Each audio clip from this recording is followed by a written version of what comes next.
للہ رب العالمین والصلاة والسلام علی سید المرسلین اما بعد فاعوذ باللہ من الشیطان الرجیم بسم اللہ الرحمن الرحیم۔ درود پاک پڑھ لیجئے۔ اللہم صلی علی سیدنا و مولانا محمد وبارک وسلم صلاۃ و سلام علیک یا سیدی یا رسول اللہ۔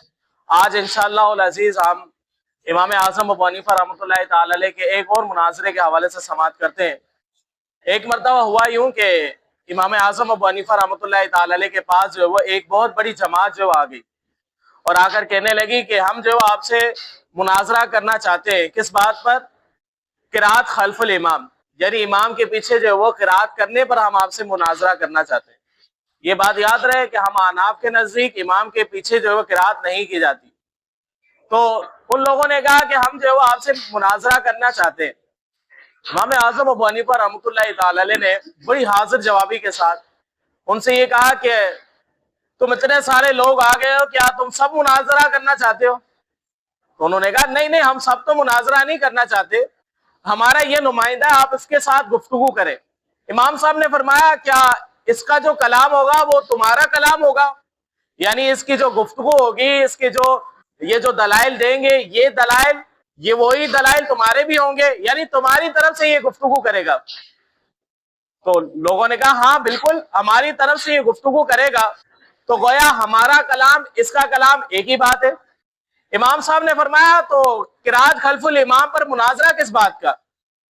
کہ جب نماز کے بعد تم اپنا نمائندہ مقرر کر سکتے ہو تو نماز کے اندر بندہ اپنا نمائندہ کیوں نہیں مقرر کر سکتا؟ یہ آپ نے ایک عقلی دلیل دی کہ قرات خلف الامام میں یہ ہوتا ہے کہ امام کی جو قرات ہوتی ہے وہ مقتدی کی قرات کو کافی ہوتی ہے۔ یہ مسئلہ ان کو سمجھ میں نہیں آ رہا تھا۔ جب امام اعظم ابو حنیفہ رحمۃ اللہ تعالی نے اس انداز سے سمجھایا نا تو ان کو جو ہے وہ بآسانی جو ہے وہ یہ مسئلہ سمجھ میں آ گیا کہ امام کے پیچھے جو قرات نہیں کی جاتی۔ کیوں نہیں کی جاتی؟ اس پر احادیث مبارکہ بھی ہے، قرآن کی آیت بھی ہے۔ اللہ تبارک و تعالی نے ارشاد فرمایا اذا قرئ القرآن فاستمعوا له وانصتوا لعلکم ترحمون، کہ جب قرآن کی تلاوت کی جائے تو خوب غور سے جو سماعت کرو، لعلکم تاکہ تم پر جو ہے وہ کیا جائے؟ رحم کیا جائے۔ تو جب قرآن پاک کی قرات کی جائے گی تو کیا کرنا ہے کہ خاموشی اختیار کرنی ہے، اور خاموشی اختیار کرنے کے ساتھ ساتھ جو غور سے قرآن پاک کی تلاوت کو سماعت کرنا ہے۔ تو جب امام صاحب قرات کرتے ہیں تو مقتدیوں کا یہ کام ہے کہ مقتدی کیا کرے؟ قرات کو جو وہ سماعت کرے۔ اب وہ نماز کی جس میں جہری نہیں ہوتی، سری ہوتی ہے، تو اس پر بھی حدیث مبارکہ ہے۔ حضور نبی کریم صلی اللہ علیہ وسلم کی حدیث مبارکہ مطلقاً ہے۔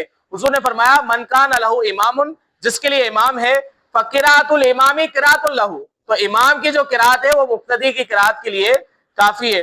تو جب امام صاحب قرات کریں گے تو مقتدی کی طرف سے یہ قرات ہو جائے گی۔ یہ کس کا فرمان ہے؟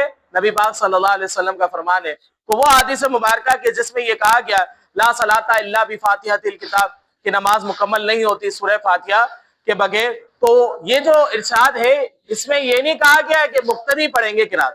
آپ یہ جتنے وہ دلائل دیتے ہیں قرات خلف الامام کے حوالے سے، وہ کوئی ایک بھی ایسی حدیث مبارکہ پیش نہیں کر سکتے کہ جس میں اس طرح ہو کہ امام کے پیچھے جو وہ قرات کی جائے۔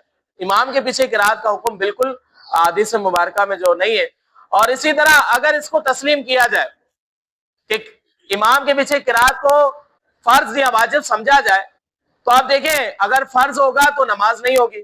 امام کے پیچھے اگر کسی نے قرات نہیں کی تو پھر ایسی صورت میں اس کی نماز نہیں ہوئی۔ بالفرض اگر فرض تسلیم کر لیا جائے کہ امام کے پیچھے قرات فرض ہے تو پھر ایسی صورت میں جو چھوڑے گا اس کی نماز نہیں ہوگی۔ اور اسی طرح اگر اس کو واجب سمجھا جائے، امام کے پیچھے قرات کو اگر واجب سمجھا جائے تو اگر مقتدی قرات نہیں کرے گا تو نماز کیا ہوگی؟ واجب الاعادہ ہوگی۔ بات سمجھ میں آ رہی ہے؟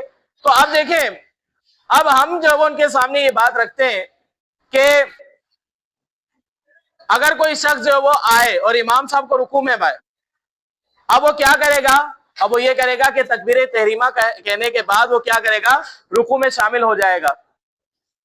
اب وہ رکوع میں جب شامل ہو جائے گا، اس نے تو قرات نہیں کی، اگر جن کے نزدیک فرض ہے تو ان کے نزدیک جو وہ اس کی نماز ہی نہیں ہوگی، اور جن کے نزدیک جو وہ واجب ہے قرات کرنا، ان کے نزدیک تو یہ واجب الاعادہ نماز ہو جائے گی۔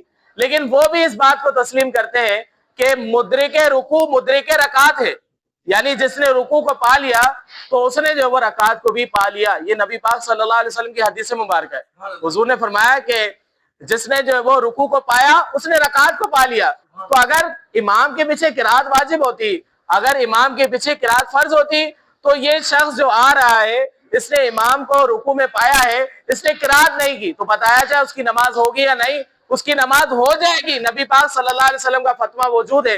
حضور نے فرمایا کہ جو شخص امام کو رکوع کے اندر پا لیتا ہے اس نے رکعت کو پا لیا.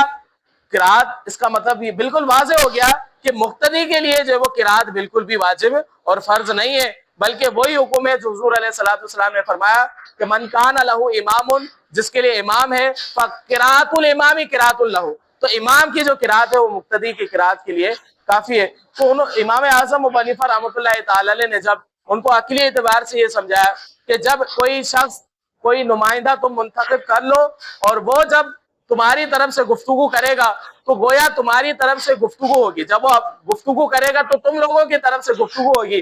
اسی طرح جب امام صاحب مصلی پر کھڑے ہوتے ہیں تو امام صاحب کی جو قرات ہوتی ہے وہ مقتدی کی قرات کے لیے کافی ہوتی ہے. اللہ تبارک و تعالی عمل کی توفیق عطا فرمائے.